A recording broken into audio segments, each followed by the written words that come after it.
Ainda falando sobre os atributos de Deus, nós vamos falar sobre um atributo incomunicável de Deus, ou seja, um atributo que só é atribuído a Ele, uma definição dele, do caráter e da personalidade dele. O que é graça? Deus, ele é um ser eterno, e é um atributo que ele não compartilhou com os seres humanos. E é exatamente sobre isso que eu estarei falando agora. A eternidade é um atributo de Deus que significa que ele não tem começo e nem fim. Então, a gente não conhece o começo de Deus como tudo começou. E a gente também tem plena certeza que a gente sabe que ele não tem fim. Então, é um atributo poderosíssimo que o define como todo-poderoso. Como eu tenho falado nos outros vídeos, o nosso Deus, ele é infinitamente poderoso em todos os seus atributos. É algo que é além da imaginação dos seres humanos. Deus, ele não tem fim. Então, por mais que o homem ele chegue até seus 100 anos, uns 120 anos, que é com certeza a idade máxima dos seres humanos, a gente percebe aí um temporal dos seres humanos em relação ao tempo. O tempo, ele dá fim em tudo. Tudo que existe tem um tempo determinado para se deteriorar, para perecer. Então, essa é a limitação da criação de Deus. Tudo tem fim. Mas Deus não tem fim. Ele continua sendo Deus na sua plenitude, no seu poder, no seu glorioso ser. Ele não tem fim, ele não envelhece, ele não se cansa, ele não se fadiga, ele não fica doente, não fica cansado, não perde a memória, ele é o que é dentro desse plano da eternidade. Ele continua sendo o mesmo desde o princípio dele, que somente ele sabe. E com isso a gente está vendo a transcendência de Deus em relação ao tempo, né? Ele transcende até mesmo as limitações do tempo. Ele é além do tempo, ele está acima do tempo, ele está acima de qualquer coisa, do horário, das estações. Deus, ele está acima, ele transcende tudo e todos, e está sobre todos e sobre tudo.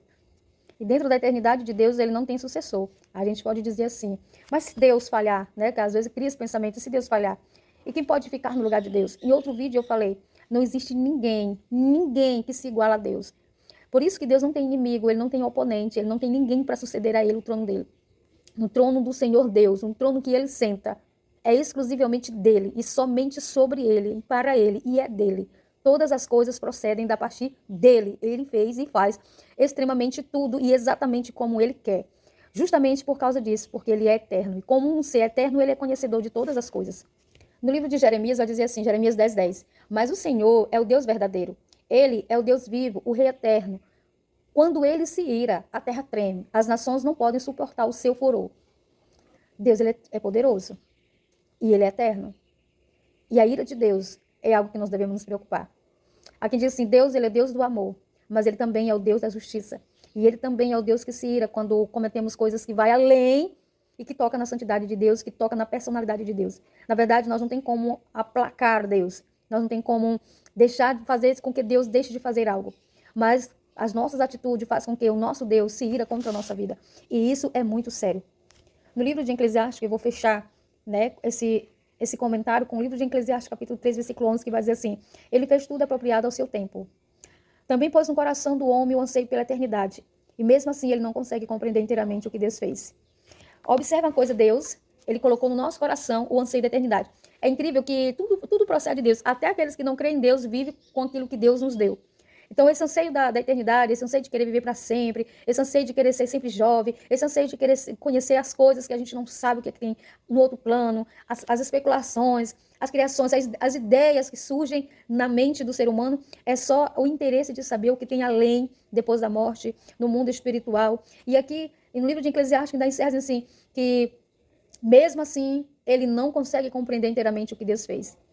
Porque há mistério de Deus, há mistério na criação de Deus, que o homem pode enlouquecer estudando para compreender ou entender ou saber, não saberás. Coisas que Deus nos revela, podemos estudar e explanar, e quanto mais estudamos, mais será revelado. Mas aquilo que Deus oculta dos seres humanos, que Deus não quer que os seres humanos descobrem, você não vai conseguir revelar, não existe na ciência, não existe nos estudos, nas ideias, no intelecto do humano que será revelado os planos que Deus ocultou de nós. E uma das coisas que oculta ao nosso é sobre a sua eternidade. Como assim que Deus não morre? Como assim que Deus não tem fim? Como assim que Deus não perece? Como assim?